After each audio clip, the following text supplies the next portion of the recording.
Governor Mishra, Mr. Vice Chancellor, distinguished guests, faculty and staff, students, ladies and gentlemen, Namaste. Thank you so much for a wonderful introduction. I'm deeply grateful for your warm welcome.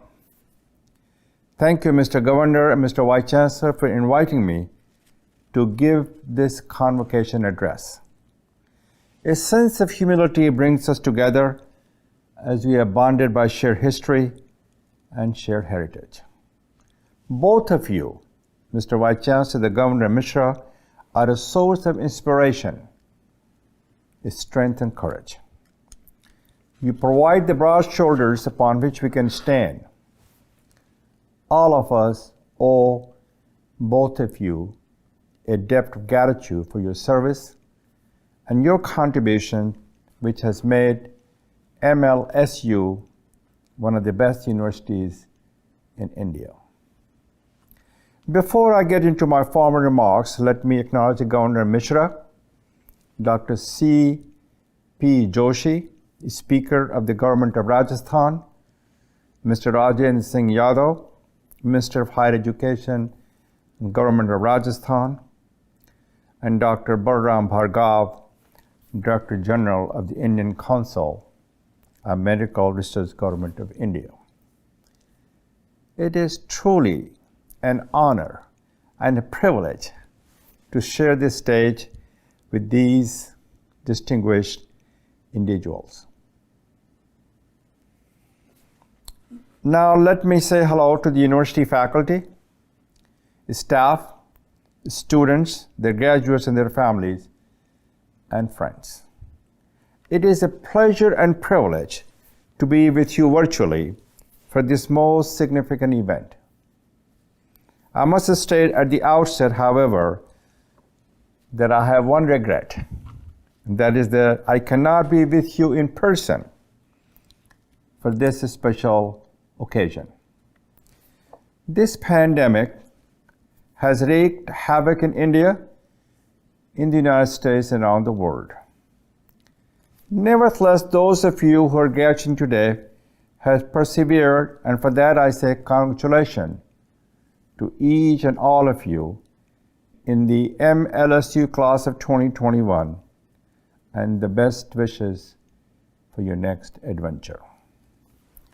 With the help of your faculty, you kept on keeping on, taking classes online in order to accomplish your goals and to prepare yourself to do even more as you continue your journey. That's why I want to talk about your journey. I have titled my remark, Make Your Journey One of the Heart. I will explain and elaborate on that title in the final part of my presentation. I will start though by talking about my personal journey and my personal story. I do so because those convening this graduation ceremony asked me to talk about my journey and the lesson that I have learned in my travel along life's highway. I'm pleased to do so to direct my remarks primarily to you, graduates who are in the convocation audience. I hope the story of my journey and my thoughts will be of some relevance for your journey. I share them not because I expect you to imitate my path or to adopt my perspective, but because I hope they'll be useful as touchstones and frames of reference as you define what will matter for you as you chart your own course for the future. My personal journey has two parts: lessons from India and lessons from America. Let me begin with my lessons from India. I was born and spent the first few years of my life in Azamgarh in Uttar Pradesh. The thought of Azamgarh still lingers in my mind. It has never faded away from my memory, is still fresh in my heart, in my spirit, in my thought, as it was long years ago. I do not remember much about those early childhood days. What I can tell you is what I do remember. Thus, growing up in India had enormous impact, influence in the person I am today. It is here that I learn lesson from this country, my family, my home city Varanasi, and Aligarh Muslim University. All of those forces shaped me during my formative years. Let me tell you how. India is an indelible part of me, my life, my story, and my journey. I love India because I was born here, because of the art, history, music, culture, and rituals. But most of all, I love India because it stands as an international beacon of democracy, diversity, peacemaking, and inclusion. My family. I grew up in a middle-class family. My parents taught me to treat people in the way that you want to be treated. Give dignity, respect to others. Work hard, aim high. Pursue your dream. And do what you can to serve your country and your community. Even though I was born in Azamgarh, I call Varanasi my home. I treasure the city of Varanasi. It is here I learned the richness of religious diversity, respect for other faith. Varanasi, like Udaipur, is an ancient and a beautiful city. I have such fond memory of Varanasi. Last, but definitely not least, is the Aligarh Muslim University. My days at AMU had profound effect on me. My days at AMU was filled with charms, cheers, changes, and challenges. Memories remain endearing. AMU provided me with the excellent education. It also provided me with the basic building block to assume serious responsibilities, and most importantly, to become a successful entrepreneur and to serve as a passionate and thoughtful leader. Most importantly, AMU instilled the core values that have held me in good stead throughout my adult life. They include a love for education, eternal optimism about hopes and dreams, being collegial and candid towards all, staying committed to standards of excellence, being tolerant and respectful for others. These values and the qualities continue to be my guiding principles.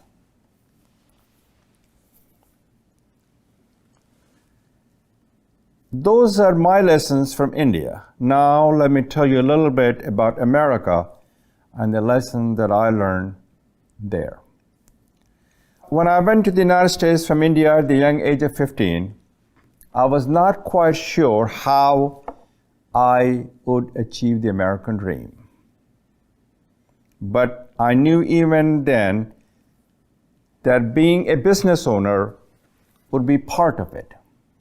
I also knew that it meant being apart from my family and developing my own career track with a little parental or professional guidance. This was a daunting challenge. It was also an opportunity. That's the way I saw it. An opportunity to define myself in America, the land of opportunity. I firmly believe what John Winthrop said in 1632 on a ship Arabella, America is a shining city upon a hill. All the eyes are upon you. All the eyes are upon you, the graduate of MLSE class of 2021. That process defining myself in America had 5 stages: getting a good education, taking a risk, becoming an entrepreneur, building a strong and talented team who share my vision and values, move on to the next stage in my journey. Here quickly is what occurred I learned in each stage. I got my bachelor's and master's degree in computer science at the University of Colorado in Boulder. Then I worked for several years with 2 major information technology firms to gain skills and real-world grounding that I needed to be a business owner. Within 13 years, along with my management team, we took that firm from a workforce of 1 employee, that's me, to more than 3,000 employees and approximately $300 million in revenue. It is America's inclusiveness and openness that provided me the ladders of opportunity to succeed. These are the strengths and the values and qualities of America that all of us can proudly and truly embrace. The team of talented managers was central to everything. Success in business is a team sport. So when you ask me how I became successful, it was not me, but we who made it happen. My journey was not a straight line. Indeed, there were numerous twists and turns and a few setbacks along the way. There were many dark and desperate days. What enabled me to prevail on the journey was a belief in myself and those around me, and the opportunity presented by the American dream. Finally, I sold my company to Perot System in 2007. That sale allowed me to establish a private foundation that supports educational, cultural, and artistic causes in the United States, here in India, and around the globe. Currently, I'm concentrating on community and civic engagement, on philanthropic activities by giving back. In this regard, I'm reminded and guided by the words of President John F. Kennedy, who said, "To whom much is given, much is expected." As an example of giving back, on one of return trips to India, I dedicated a new management complex at AMU that my wife Debbie and I funded through our foundation. At the dedication ceremony, I said, and I quote, "While the bricks and mortars are important, far more significant is who will be in it and what will go on in this setting. It'll be a place for sharing of information and imparting and development of knowledge. It will be a space where faculty and students can collaborate on innovative project. It will be an educational empowerment zone." End of quotation. The same holds true for all of you graduates from MLSU. You have been in an empowerment zone in your classrooms and conversation with the faculty, staff, and your fellow students, even when you have to go online rather than in person because of the pandemic. You have gained the knowledge, skills, and abilities to make a meaningful and profound difference in your life and the lives of others. In the long run, that is what matters. I will say more that in a moment. Before I do, though, let me state that the time in the more than decade since I sold my company has been the personally rewarding of my life. Sharing and giving back meant much more to me than reaping financial rewards. I look at my contribution not as a charity, but as an investment in the future. The returns on those investments is others who will benefit from that investment and do the same. So these investments have an incredible multiplier effect. The sale of my company, the establishment of my foundation, and becoming civically engaged has given me the time to reflect on what were the most important takeaways and advice that I could give others as they contemplate how to structure and take their own journey. I share my thoughts on this next in the final part of my address. As you will recall, at the outset of my comments, I said I titled this address for you graduates, Make Your Journey One of the Heart. That might seem an odd title when we're here today to recognize and to celebrate primarily what you have learned and what is in your head.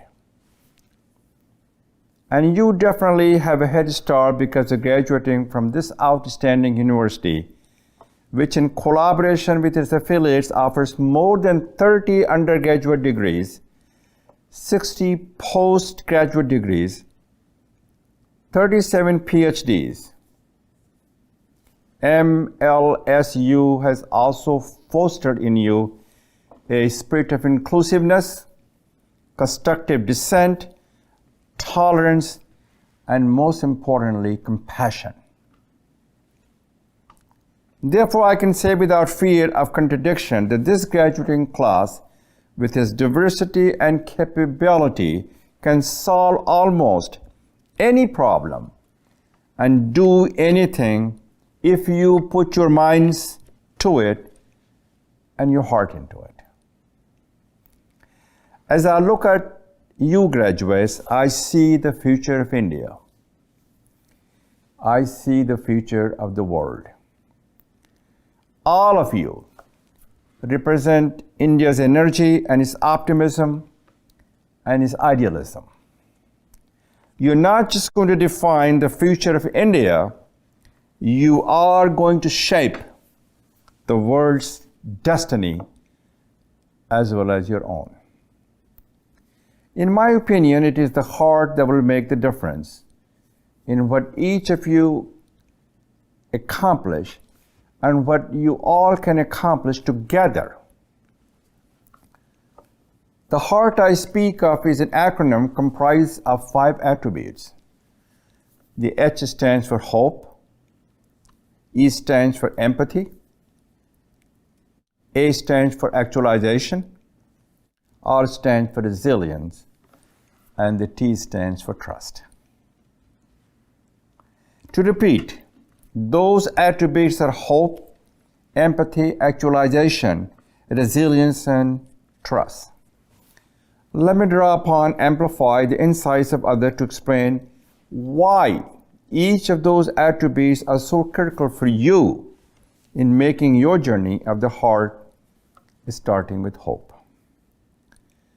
When he was the President of the United States of America, President Kennedy issued a proclamation which stated in part, "Let us think of education as the means of developing our greatest abilities, because in each of us there's a private hope and dream which fulfilled can be translated into benefit for everyone and a greater strength for our nation." I ask each of you graduates, what is your private hope and dream? Think big, not small. I ask you to think about what you can do to translate the personal hope and dream into benefit for the people and the great strength of India as a nation. Next in your journey of the heart is empathy. Mahatma Gandhi ji said, and I quote, Gentleness, self-sacrifice, and generosity are the exclusive possession of no one race or religion. End of quotation. As you all know, there are people in this region and across India and throughout the world who have very little or nothing. They are socially and economically disadvantaged. They have no possessions. They do not need a handout but a hand up. As you move forward in your career, I ask each and every one of you not only to do well personally, but also to do good by extending your hand, your hope, your heart, and your help to those in need. Next is actualization. Let me go again to Mahatma Gandhi ji and probably his most famous quote. And he said, "You must be the change you wish to see in the world." I'm sure you all agree that there is much that needs to be changed around the world. Those changes would not be made by dreaming, but by doing. I ask each and every one of you to get into the arena and join with others of like minds and common interests and background to effect those changes. Next is resilience. From me, the most memorable quote on resilience comes from Nelson Mandela, the first president of South Africa. President Mandela said, and I quote, "The greatest glory in living lies not in never falling, but in rising every time we fall." End of quotation. What a beautiful quote. I ask each, every one of you to think about where you are today as an LSU graduate. Did you ever fall and think you might not make it to become a graduate? I'm certain that each of you has a story you can tell on this. Trust me, as someone who graduated from college decades ago and fell a few times himself after that, there'll be more falls on your journey. The truth is, each fall can make you stronger and better prepared for the next step of the journey. Finally, there is a trust. First, you must trust yourself. You also need to trust your country and others who will be willing to work with you in a common cause.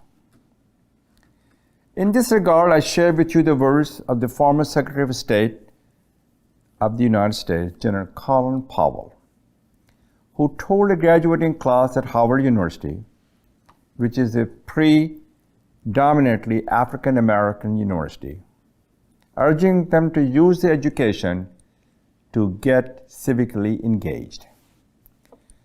Powell told those graduates, and I quote, "Above all, never lose faith in America. Its faults are yours to fix, not to curse. America is a family.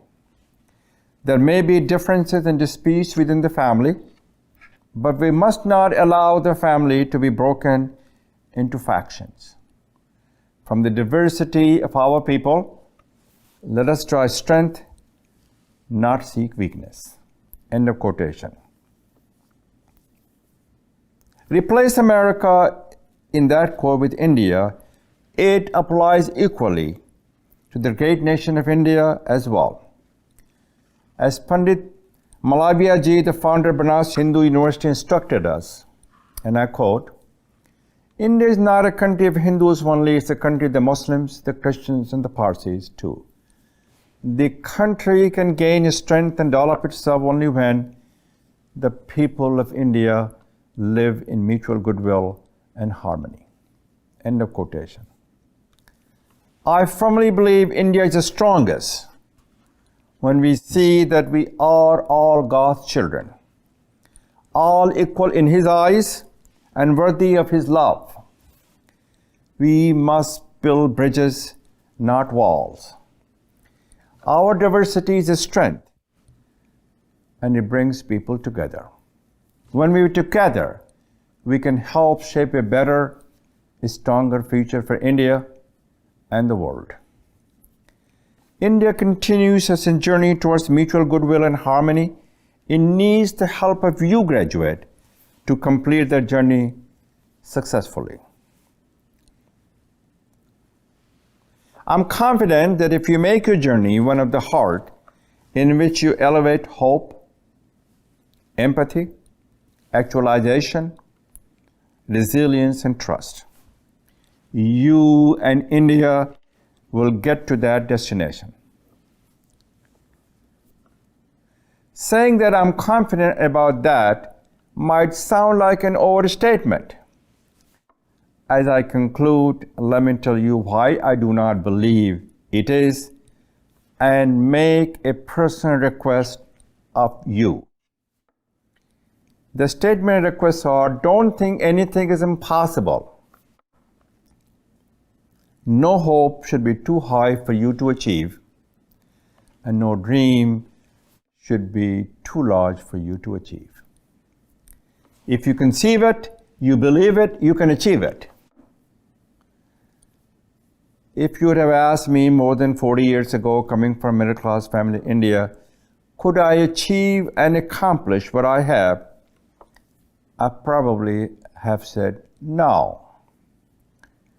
I was not certain about where I would end up when I went from India to the United States.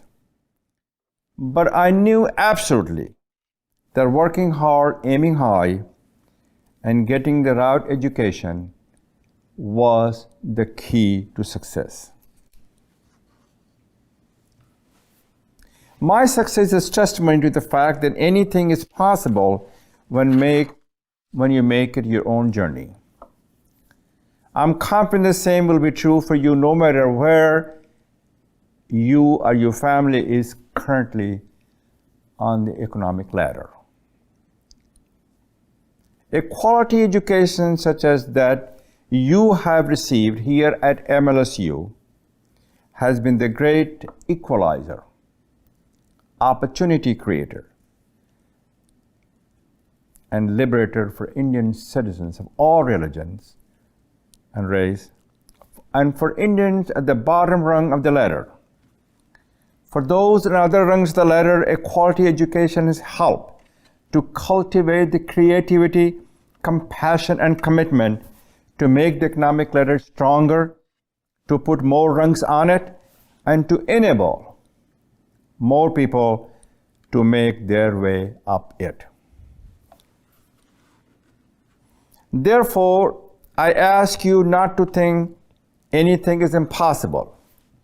You have the skills and abilities and capability to make impossible as possible, to make unacceptable as acceptable, to make irrelevant as relevant.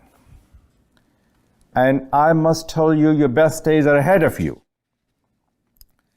Do not lose hope if sometime you hit a roadblock.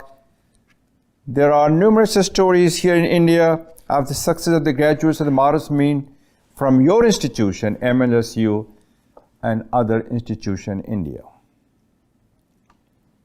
We are strongest when we empower our young graduates. As a proud Indian American, I strongly believe in the promise, potentials, and possibilities of India. Even though I have shared information about my journey with you, as I have stressed, you will succeed by making it your own journey. And if you make your own journey one of the heart, you and your fellow graduates will help make India and the world a better and fairer place for all. I see the future, and because who you are and what you will do, it is a bright one. I say this from my head and from my heart, and in closing, I put my hands together to applaud and salute you. on this graduation day. So thank you for letting me share my thoughts with you on the day of days. All the best and God speed on your journey of the heart. God bless you, God bless your family, God bless India, and Jai Hind. Thank you very much.